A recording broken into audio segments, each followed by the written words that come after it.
Donc, je vous propose d'immobilier en secrétaire. Donc, on a le Dominique Saldo qui donne le pouvoir.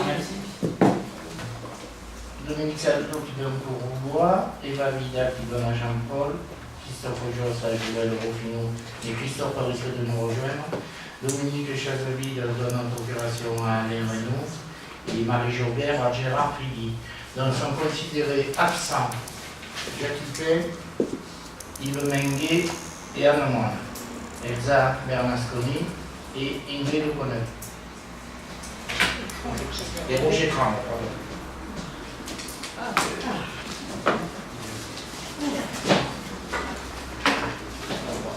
Alors, donc, merci d'être à votre portable et de respecter le temps de parole de chacun. Donc, tout d'abord, je voulais remercier les 12 conseillers ou adjoints présents samedi pour la réception du maire de Malvito et des 4 personnes qui m'ont accompagné. Je voulais remercier tous ceux qui se sont joués dans différents moments qu'on a passés avec les Italiens, c'était très sympa. Et bien entendu, j'ai remercié déjà le comité de jumelage, Laura et toutes les personnes qui ont hébergé des Italiens chez eux. Deuxièmement, j'avais une observation à faire concernant la publication de la délégation par fermage du service public. J'ai constaté que des documents ont circulé avant la date de ce soir. Donc, certains conseillers n'ont pas respecté leurs obligations, et c'est quand même grave, puisque hier soir, il y a eu l'analyse faite des documents à l'Assemblée générale. Donc, c'est surprenant, mais non tolérable. Donc, je vous reprécise vos obligations de réserve. Donc, nous allons pouvoir commencer. Alors, la première, l'approbation du procès-verbal de la réunion du 14 avril 2016. Avez-vous des remarques?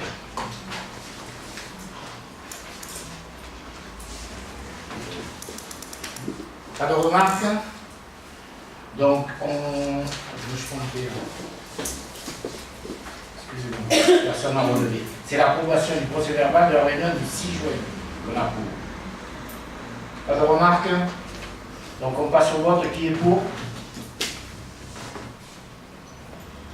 Unanimité, je vous remercie.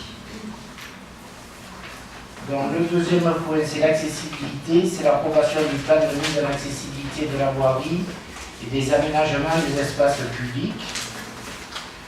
Donc vous avez eu connaissance de la liste des rues qui ont été diagnostiquées dans cette étude faite par la société Axémétrie.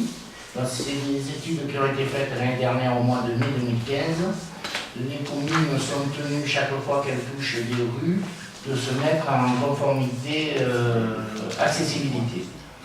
Donc, je vous lis le texte que je vais vous proposer de voter. Le plan de mise en accessibilité de la voirie et des aménagements des espaces publics, PAV, est prévu par l'article 45 de la loi du 11 février 2005 pour l'égalité des droits et des chances, la participation et la citoyenneté des personnes handicapées. Ce plan fixe notamment les dispositions susceptibles de rendre accessible aux personnes handicapées et à mobilité réduite l'ensemble des circulations piétonnes et des aires de stationnement d'automobiles situées sur le territoire de la commune. Ces dispositions doivent être conformes aux prescriptions techniques de l'arrêté du 15 janvier 2007. Ils doivent mettre en évidence des chaînes de déplacement permettant d'assurer la continuité du cheminement accessible entre les différents secteurs de la commune, équipement, commerce, espace public. Son élaboration doit être effectuée en concertation avec les acteurs locaux, en particulier les associations implantées localement de personnes handicapées. Il est décliné au sein de plans d'action, hiérarchisant les propositions d'aménagement et précisant les conditions de réalisation. Contrairement aux établissements relevant du public, les ERP, dont la mise aux normes a fait l'objet d'une planification via un agenda d'accessibilité programmé approuvé par le conseil municipal en date du 23 septembre 2015, aucune disposition réglementaire n'impose une mise en accessibilité à une date butoir de la voirie et des espaces publics. Autant on a fait valider par la préfecture pour tous les ERP que là, c'est juste une liste et il n'y a pas de notion de date. Donc, par délibération du 16 décembre 2014, le conseil municipal a approuvé le lancement de la procédure d'élaboration du PAD. Monsieur le maire rappelle que par décision 2014-49 du 12 novembre 2014, la réalisation du PAD a été confiée à la société Access Metri qui a remis le document qu'il convient d'examiner au vu de son approbation. L'étude réalisée par Régis, bureau d'études mandaté par la commune par décision 2014-55 du 24 novembre 2014, portant sur le schéma des déplacements à Rognes, a également été prise en compte dans les préconisations afin que la cohérence entre les deux études soit respectée. Donc, en concertation avec les services techniques de la mairie, 15 rues ont fait l'objet d'un diagnostic, donc vous allez les voir affichés. Donc, chemin de la Panier, RD 543, avenue de la Libération, rue de l'Axo, rue des Escaliers, avenue de Lambès, rue de Translaroc, rue de la Treille, avenue de Verdun, rue des Mourants, allée des Peignes, avenue d'Est, cours Saint-Étienne, rue Fontvieille, place de la Fontaine. Donc pour chaque rue, donc, il y a l'étude qui est faite. Pour les deux personnes qui sont venues voir les annexes du conseil, donc ils ont pu voir l'ensemble des documents qui sont précis. L'analyse a recensé les difficultés que peuvent rencontrer les personnes à mobilité réduite dans leur déplacement en étudiant toutes les parties et modules d'une rue, donc ça part du trottoir de rue au cheminement, profil général du trottoir, la pente, le désert, le revêtement du sol, la largeur du cheminement, piéton, mobilier urbain, les traversées propres à la rue, les traversées qui permettent de passer d'un côté à l'autre de la rue uniquement, l'escalier extérieur sur la voirie, les parkings, si une place de stationnement réservée aux porteurs de la carte handicapée existe dans la rue, les arrêts de bus de la rue et la signalétique de la rue. Dès lors, le phasage et les priorités de réalisation, incluant une estimation financière, se présentent comme suit. Donc on a fait 3 phases avec des livres de rue et les montants que Asymétrie nous a confiés. Donc vous voyez qu'on en a, pour se mettre en conformité dans ce domaine-là, pour 525 110 € hors taxe. Donc c'est pas neuf. Donc, est-ce que vous avez des questions? Jean-Paul. C'est pas vraiment une question, c'est juste une réflexion. J'ai vu que concernant le borne incendie de Vallée des Pins, il était mentionné qu'on cherchait seulement son déplacement. Or, autant que je sache, il existe des bornes incendie qui sont aux normes des SDIS et qui sont enterrées. Donc on peut aussi la laisser là et ce serait sans doute la solution la moins coûteuse. C'est tout. Sur le reste, je pense que c'est une étude qui est très complète. Ok. Bon, moi je t'avoue que je ne peux pas rentrer dans le détail des 15 rues, parce que Jean-François, la possibilité d'enterrer des bornes incendie, est-ce qu'on nous l'a déjà proposé avec des pompiers, tout ça? Pas à ma connaissance. Ça existe. Okay. Bon, ben on va se rapprocher des pompiers et à un moment donné, on verra s'il y a opportunité de les enterrer plutôt que de les laisser en surface. Tu l'augmentes, Jean-François, pour le suivi? C'est bon. Ok. D'autres questions, interrogations? Non. Donc, il vous est demandé de vous prononcer sur le procès. Excusez-moi. 2 erreurs, je vois encore la ligne, si vous me permettez. Il vous est demandé de vous prononcer sur le plan de mise en accessibilité de la voirie et des aménagements des espaces publics PAV présentés. Qui est pour? Unanimité, je vous remercie. Alors, je vais passer la parole à Alain pour le 3e dossier, urbanisme, l'approbation du schéma de distribution de l'eau potable sur la commune. Oui, bon, en fait, c'est un document qui est en possession d'à peu près toutes les communes, puisque depuis 2006, donc la loi du décembre 2006, les communes sont compétentes en matière d'eau potable. Donc je vais vous lire la note. Donc, il rappelle qu'au terme de l'article 2224-7-1 du Code général des collectivités territoriales, créé par l'article 54 de la loi 2006-1772 du 30 décembre 2006 sur l'eau et les milieux aquatiques, les communes sont compétentes en matière de distribution d'eau potable. Dans ce cas, elles arrêtent un schéma de distribution d'eau potable déterminant les zones desservies par le réseau de distribution. Le schéma de distribution d'eau potable permet ainsi à la commune de délimiter le champ de la distribution d'eau potable sur son territoire et d'assurer une meilleure transparence des modalités de mise en œuvre du service public d'eau potable. Il permet de déterminer les zones desservies par le réseau de distribution et comprend notamment un descriptif détaillé des ouvrages de transport et distribution d'eau potable. La réalisation de ce schéma de distribution est confiée au cabinet G2C. Alors, une fois voté, donc ce document est opposable au tiers. D'accord ?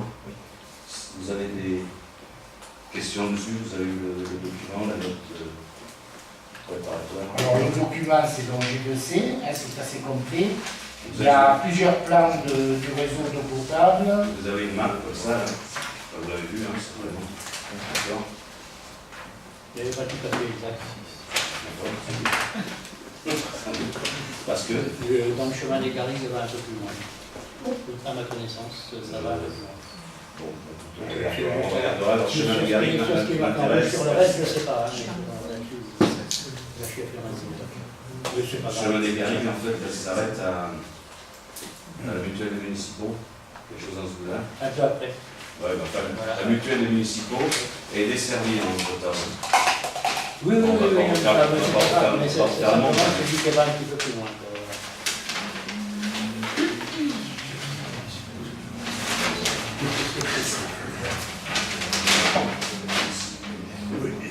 Bon, ça fait 1 centimètre, je n'ai pas l'échelle. Voilà. Ça descend l'autre parfait. On réduira d'un centimètre la prestation financière si ce sont pas fait. Voilà. Donc, Vas-y. non, vas-y. Bon, c'est tout. Allonge un peu la conduite. Bon, juste pour dire qu'en fait, on a élaboré ça en parallèle avec le PLU, ça veut dire toutes nos zones AU du PLU et toutes les zones A, c'est-à-dire les zones urbaines, peuvent être desservies sans travaux supplémentaires, puisque le forage est nettement supérieur à la demande des zones U et des zones UA, et de même pour le canal de Provence si on en avait besoin. Donc Vas-y, je te laisse lire la montée. le schéma de distribution d'eau potable des consultants. Alors, il vous est demandé d'approuver le schéma de distribution de l'eau potable sur la commune, autoriser monsieur le maire à signer tout document y afférent. Qui est pour?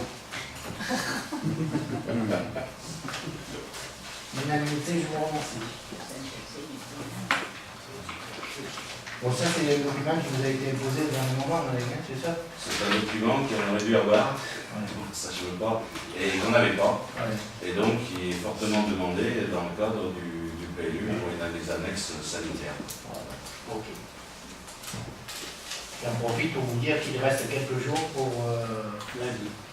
venir consulter l'enquêteur public et surtout les documents. Voilà. Un jour, non? Ça, si vous voulez pas venir, c'est forcément pas. C'est lundi. Non, samedi quand même. Ah non, aujourd'hui on est un mercredi. Donc on a jeudi, vendredi, samedi matin et lundi toute la journée. Alors, on continue.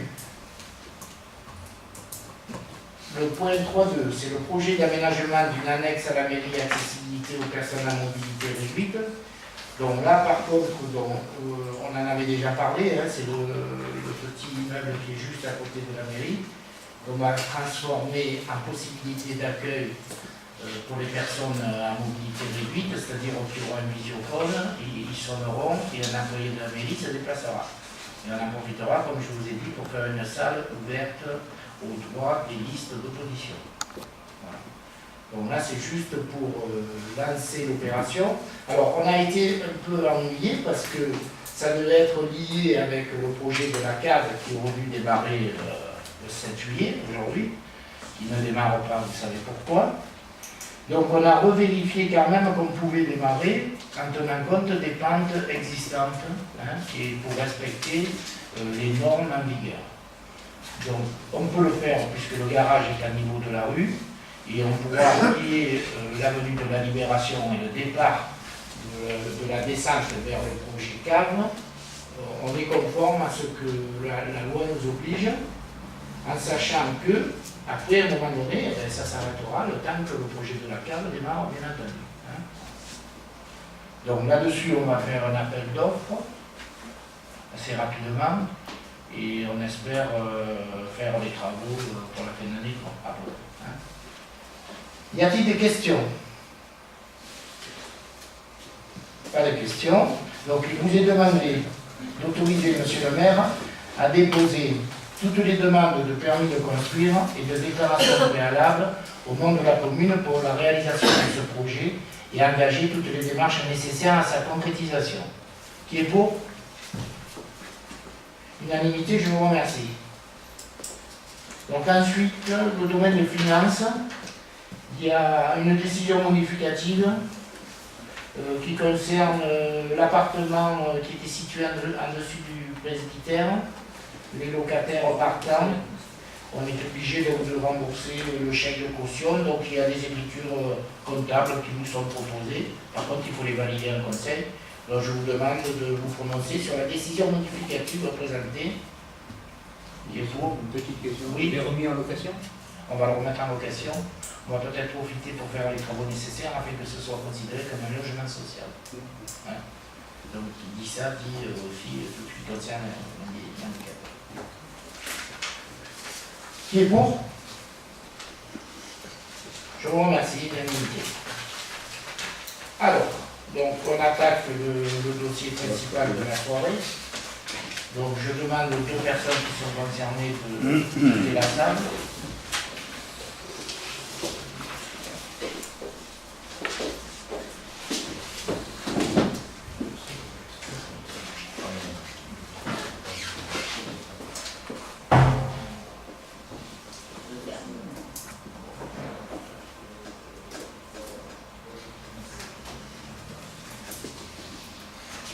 Donc, je vous rappelle qu'en séance du 2 juillet 2015, donc on avait passé un conseil municipal la décision de partir sur ces délégations de services publics et à l'unanimité des membres présents, tout le monde a accepté qu'on lance cette délégation de services publics. Donc, s'il y a eu des courageux, vous avez pu regarder l'ensemble des documents. Donc il y a transparence complète qui a été faite dans le cadre de cette DSP. Hein. Il y a eu plusieurs réunions. Les conseillers d'opposition sont venus au niveau de la liste débat. Hein. Par contre, nous n'avons eu à aucun moment la présence de la liste de Cathy. Cathy ne pouvant pas intervenir, c'était M. Menguet et Mme Moine qui devaient être là. Ils ne sont jamais venus. En ce qui concerne l'équipe majoritaire, j'en profite pour remercier Marie-Josée et Yves Olivier, qui ont été les deux conseillers ou adjoints qui se sont occupés du dossier, qui ont passé du temps sur le dossier, avec Mme Vitalis bien entendu, et avec M. Roustan, donc le cabinet qui nous a réalisé cette étude. Pour ma part, moi j'ai assisté, si vous voulez, aux derniers entretiens de négociation. Hein. Alors en ce qui concerne le périscolaire, il y avait d'où? Donc il y en a. On a négocié donc on a reçu les différentes associations et après il en restait deux, donc il y a eu une négociation finale. Et au niveau de la négociation finale, et quand on respecte la décision qui avait été faite, tant sur les critères financiers que sur les critères techniques, il s'avère donc que c'est l'offre de l'association Famille Rurale qui a été retenue et qui figure en première position. Donc ce soir, on vous demande d'approuver le choix de l'association Famille Rurale comme délégataire de l'accueil de loisirs périscolaires et extrascolaires pour une durée de 5 ans, soit du 1er septembre 2016 au 31 août 2021.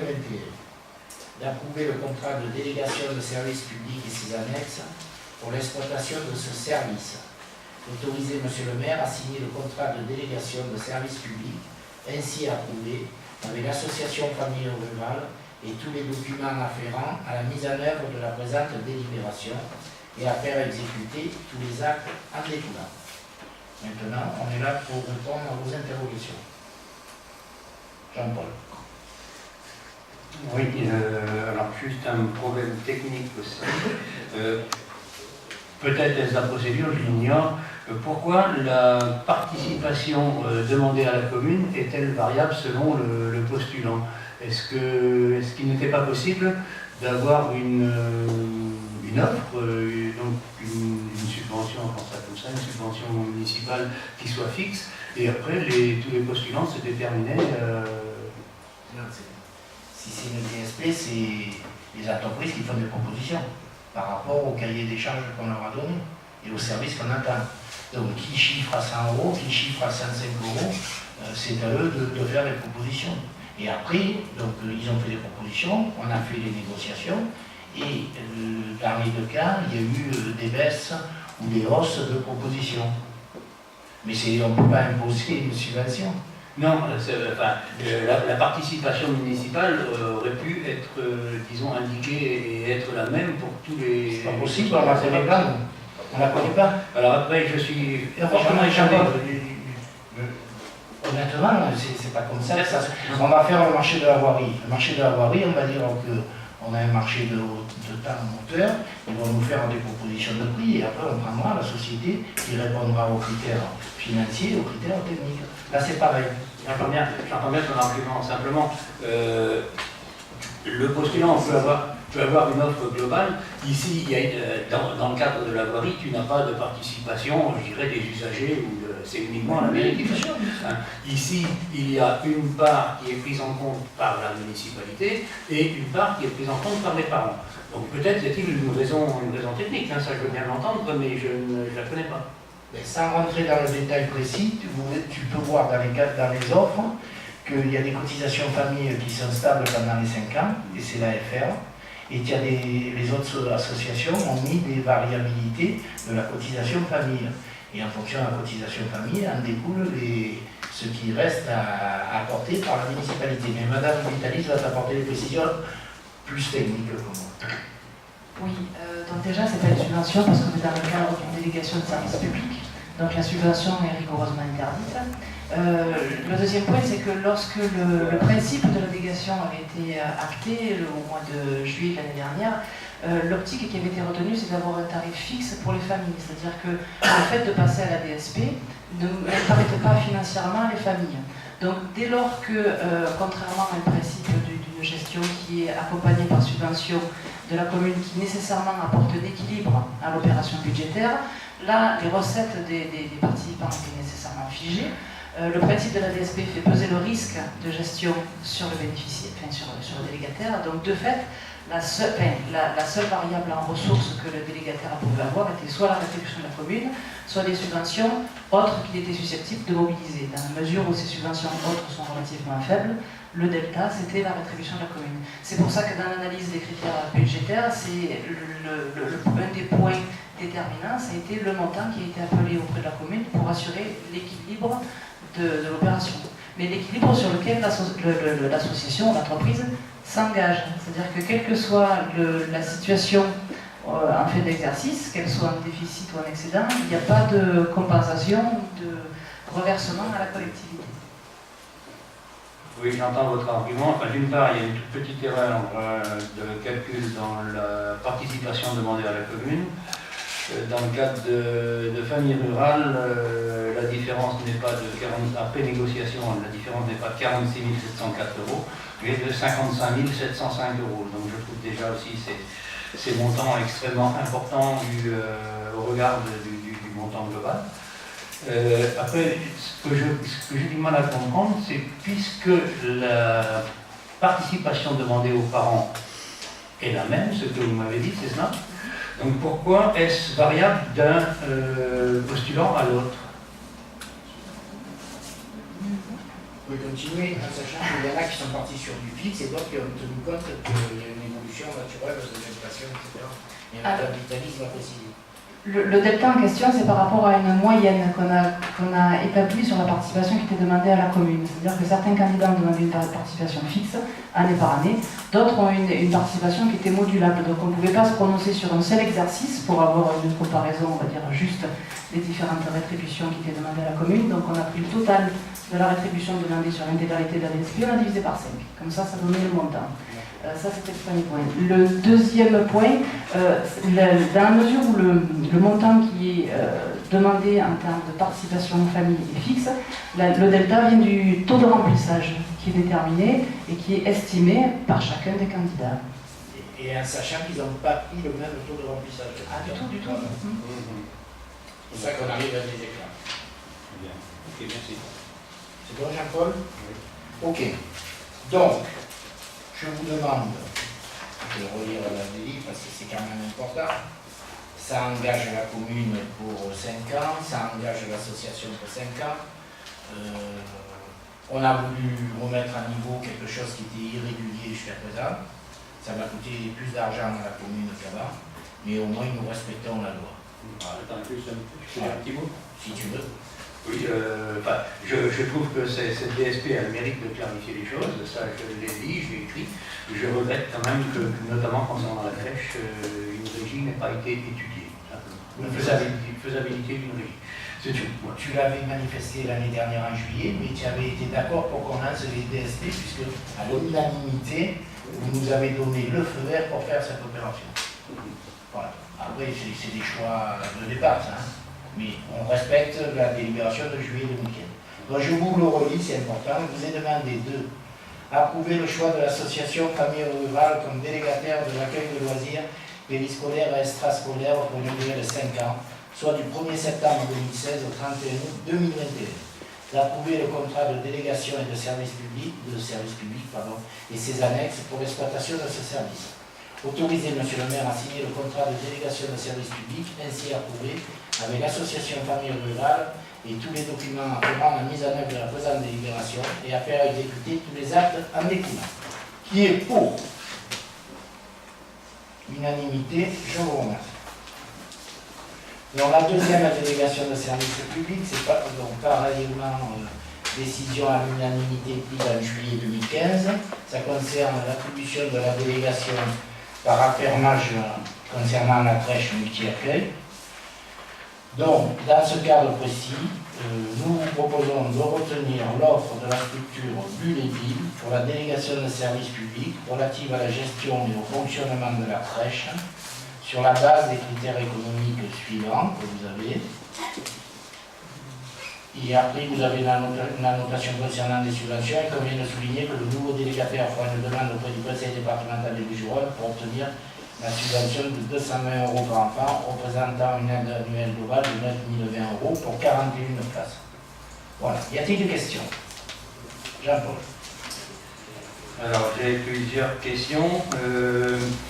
L'AFR, au cours des 5 dernières années, a investi, m'a-t-on dit, 158 000 € dans matériel pour la crèche. Qu'est-ce que ça va devenir? Alors les chiffres augmentent tous les jours parce que hier j'étais à 140. Donc c'est peut-être l'AG de hier soir qui a fait que ça signature. Donc c'était une parenthèse, je vais la refaire.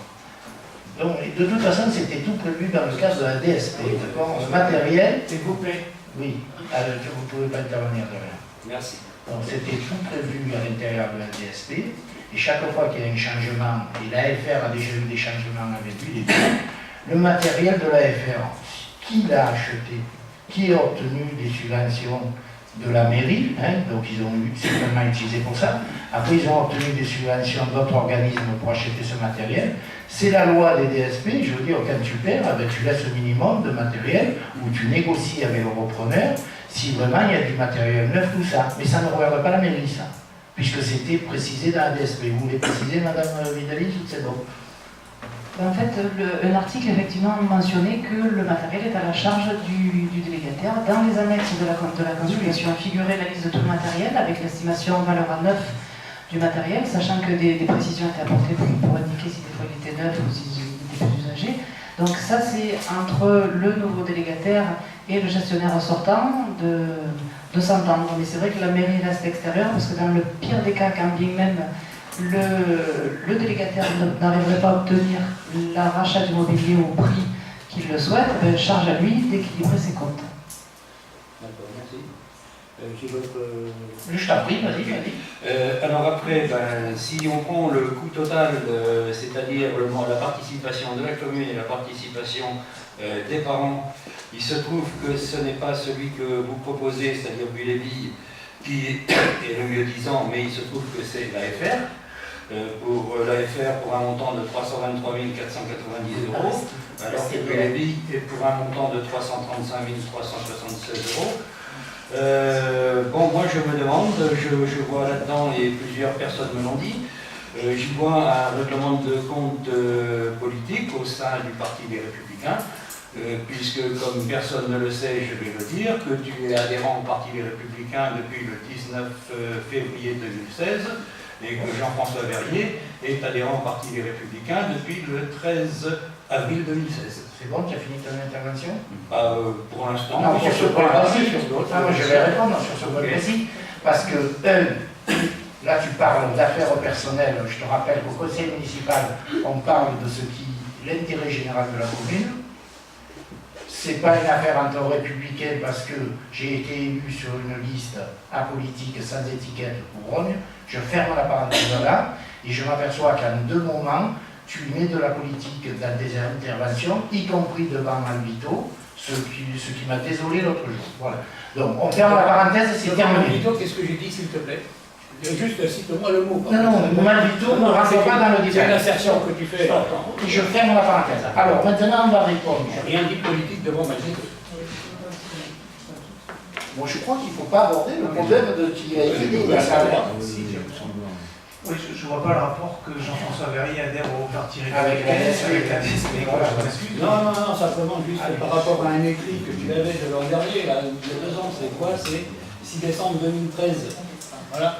Bon, 6 décembre 2013, on n'était pas élu. Aujourd'hui, je m'occupe de la gestion de la commune. Je ne fais pas de politique à conseil, d'accord? Mais j'ai quand même le droit, à titre personnel, d'adhérer à qui je veux, d'accord? Absolument, ça je ne vais pas le dénier. Donc on revient sur le débat. Tu as précisé qu'en termes financiers, les deux sociétés étaient à peu près équilibrées, mais je te rappelle que dans la DSP, il y avait 2 critères importants. Il y avait des critères techniques et il y avait des critères financiers. Quand on fait l'addition de tout, les pondérations qui ont été prévues pour l'ensemble des sociétés, il s'avère que Buis-les-Billes est largement devant l'AFR au point. Après, vous en faites ce que vous voulez dans votre décision de vote. Voilà. Justement, est-ce que je peux encore intervenir? Bien sûr. Alors à propos de la décision de vote, je souhaite, puisque là il y a 2 postulants, c'est-à-dire que soit tu... Non, il y a 3 postulants, pardon, autant pour moi. Que ce ne soit pas seulement un vote pour ou contre, puisque ceux qui voteraient contre, on ne saurait pas pour qui ils votent. Tu comprends? Tu votes pas ça, tu approuves le choix que le maire propose. Tu dis oui ou tu dis non. Voilà, c'est tout. Après, c'est libre ton choix. Alors, je peux te dire que personnellement, en tant que maire, il n'y a aucun règlement de compte vis-à-vis de l'AFR. Par contre, ce qui est désolant, l'AFR aurait dû remporter le marché. L'AFR sait ce qu'elle dépensait pour la crèche chaque année. D'accord? Si elle a une directrice à temps complet, si elle a un comptable à temps complet, ils ont étudié en disant que 48% étaient sur la crèche, 48% étaient sur le périscolaire. Ils savaient réellement les dépenses qu'ils ont depuis plus de 15 ans qu'ils sont là. Si tu regardes ce que la mairie a donné depuis 15 ans, tu t'apercevras qu'ils ont eu quand même le toupet d'augmenter ou de multiplier 3 ou 4 la demande de subvention à la mairie, dans les 2 trucs, dans le comptable. Donc ils se sont plantés eux-mêmes de ne pas avoir le marché. Ils ont voulu s'aligner sur les prix communs qui se font pour ces genres d'études et ils se sont plantés. Voilà, c'est dommage pour eux. Moi je ne fais pas de règlement de compte vis-à-vis de l'AFR parce que j'étais le premier à dire au départ de cette délégation, et peut-être en juillet l'année dernière, que le travail réalisé par l'AFR auprès des enfants était satisfaisant, que les parents étaient contents, que la mairie était contente, que les enseignants étaient contents. D'accord? Moi, je veux une stabilité dans ce domaine-là. Ce que je peux vous dire, c'est que ça fait 2 ans que nous sommes en place. Je voulais en profiter pour féliciter Marie-Josée, parce qu'on a, et Yves Olivier, on n'a eu aucun problème en 2 ans sur la crèche.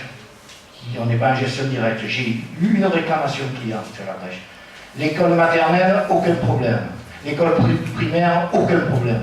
Et vous savez que quand même c'est compliqué de faire coïncider les besoins financiers des mairies les aspirations des professeurs et les souhaits des parents. On a mis en place les nappes le vendredi après-midi à la satisfaction de tout le monde. Et c'est acté dans tous les conseils d'école. Et j'espère qu'on va continuer à aller dans ce sens. Parce que c'est une épine en moins de la gestion du scolaire. Et je félicite encore les personnes qui s'en occupent, y compris les employés de la mairie, Laurence, Avant Véro, parce qu'on fait du vrai boulot de proximité. On est sur le terrain. On participe aux événements dans tous les établissements. Donc, je ferme la parenthèse là-dessus. Donc, je réponds à ta question. Il y a eu des critères techniques, il y a eu des critères financiers qui ont positionné l'association Bulle-et-Ville devant l'association AFR. Et c'est pour ça que je vous propose ce choix ce soir. Oui, vous pouvez rajouter, bien entendu, que ce soit bien précis. Dans le montant que vous évoquez concernant la rétribution du délégataire, la distinction entre l'offre de Bulle-et-Ville et puis les autres candidats était que l'aide qui est allouée par le département concernant chaque berceau était mentionnée au titre des recettes sur les autres candidats, alors que Bulle-et-Ville nous indiquait que c'était le propriétaire des lieux qui le percevait. Donc pour une égalité de traitement, toujours pareil, des différentes propositions qui ont été faites par les 3 entreprises qui ont été consultées, on a mis en déduction le même montant qui était stipulé par Bulle-et-Ville, c'est-à-dire 220 € par berceau pour 41 berceaux. Donc on a mis en déduction du montant de la rétribution du délégataire, puisque un candidat nous a bien précisé que lui, il intégrait dans ses recettes, mais que si c'était la commune qui le percevait, il faudrait lui rembourser. Ça, c'était le premier point. Le deuxième point, c'est que comme vous le soulignez justement, l'écart est extrêmement faible entre la proposition de famille rurale et la proposition de Bulle-et-Ville sur la rétribution versée par la commune. Il s'avère effectivement que cet écart a affecté la même note à chacun de ces candidats d'un point de vue financier. Et que précisément, ce sont sur les autres critères et sous-critères, qui sont au nombre de 7 sur la valeur technique et 5 sur les aspects budgétaires, qui ont fait la différence. Mais pas le prix. Et pour votre information, pour ceux qui ne sont pas allés au bout, après négociation, mutualité française, côté technique, était à 4 sur 5, l'AFR était à 3,86 et Bulle-et-Ville était à 4,28. Voilà, c'est ce qui a fait la différence. Et c'est pour ça que je vous propose la société Bulle-et-Ville pour la délégation de services publics. Y a-t-il d'autres questions? Alors, s'il n'y a pas d'autres questions, je vous demande d'approuver le choix de la structure Bulle-et-Ville comme délégataire de la gestion et du fonctionnement de la crèche multi-accueil pour une durée de 5 ans, soit du 1er septembre 2016 au 31 août 2021. D'approuver le contrat de délégation de services publics et de ses annexes pour l'exploitation de ce service. D'autoriser M. le maire à signer le contrat de délégation de services publics, ainsi approuvé, avec Bulle-et-Ville et tous les documents afférents à la mise en œuvre de la présente délibération et à faire exécuter tous les actes en découlant. Et je précise, puisqu'on n'en a pas parlé, que l'ensemble du personnel est repris par la structure. Voilà. La directrice, c'est Mme Matta, reste dans la structure. Voilà. Donc, qui est pour? Abstention. Contre? Avec Eva, 2. 2 contre. Ok. Je vous remercie. Donc, vous pouvez faire rentrer Cathy et... Cathy?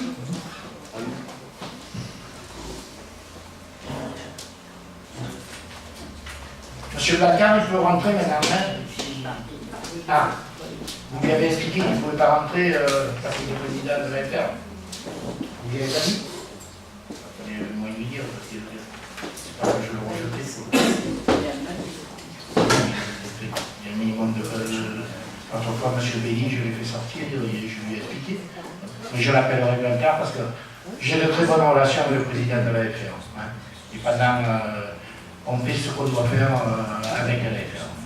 Information de décision. La 28 relative à l'offre présentée par la société Eurotribune concernant la location d'une scène pour le Festival des Anciennes Carrières. La 29 relative à l'offre présentée par la société JMP Sono concernant des prestations de sonorisation et d'éclairage pour le Festival Culture aux Carrières et de 2 concerts dans le cadre du Festival international de piano de la Roque. La 30 relative à l'offre présentée par la société EPM concernant l'accord cadre à émission de bonne commande pour des travaux neufs et dépannage des réseaux d'éclairage public. La 31 relative à l'offre présentée par la société Culigan concernant un contrat pour la location d'une fontaine d'eau au sein des services techniques. La 32 relative à la convention de mise à disposition du site et des anciennes carrières à l'association Festival International de Rose d'Alteron. La 33 relative à la convention de mise à disposition du site et des anciennes carrières à la Maison des Jeunes et la Culture. La 34 relative à la convention de mise à disposition du site des anciennes carrières au comité des fêtes de Rhodes.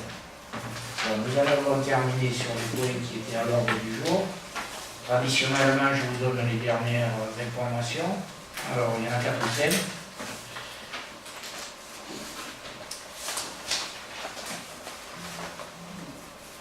Donc, la première, ça concerne la mise au point sur l'avancement de nos projets pour les rogniers suite au torchon amoureux dont nous avons parlé la dernière fois. Je vous invite à le lire. Deuxièmement, le recrutement du directeur de service technique est en cours.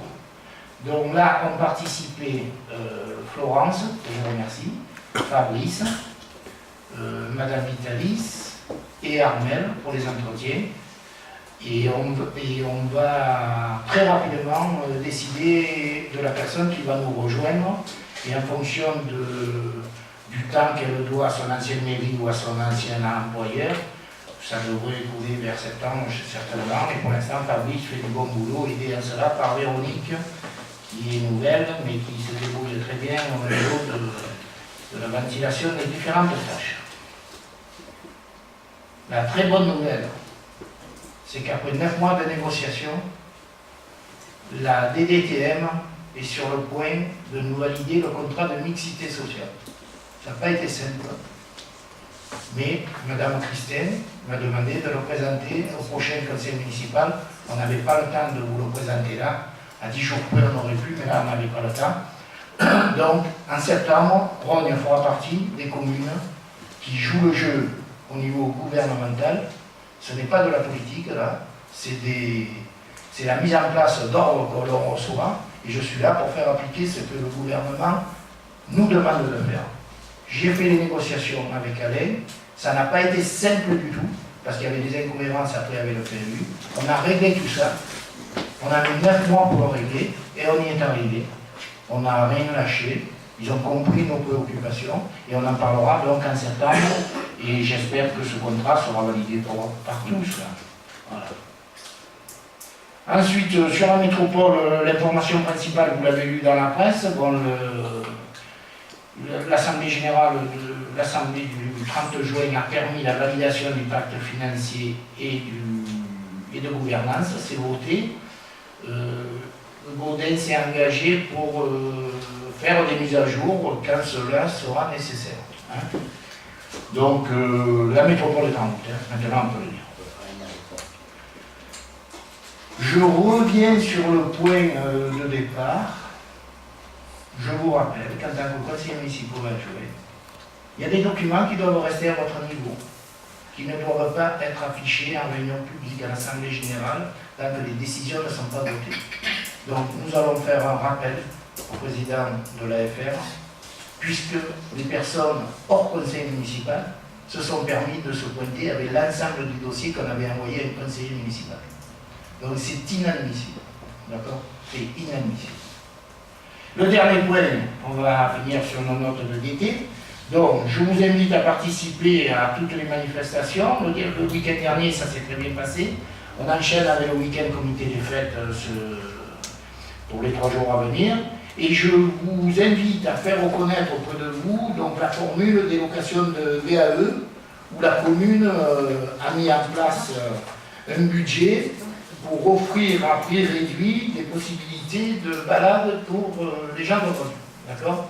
Donc c'est un plus que nous avons mis cet été. Je vous invite à y participer et à le faire. Après, je vous souhaite 2 mois d'été tranquilles. On se revoit en septembre.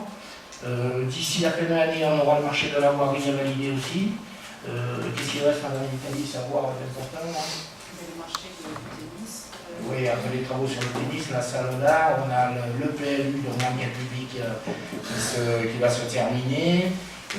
On va avoir une réunion avec le commissaire enquêteur pour voir un petit peu les remarques des Rogniens, etc., etc. Je peux vous dire que ça bosse, que ce soit des conseillers, des adjoints ou des employés de la fonction publique, nous sommes en phase. Voilà.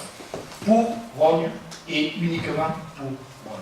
Voilà. Je vous remercie pour votre attention.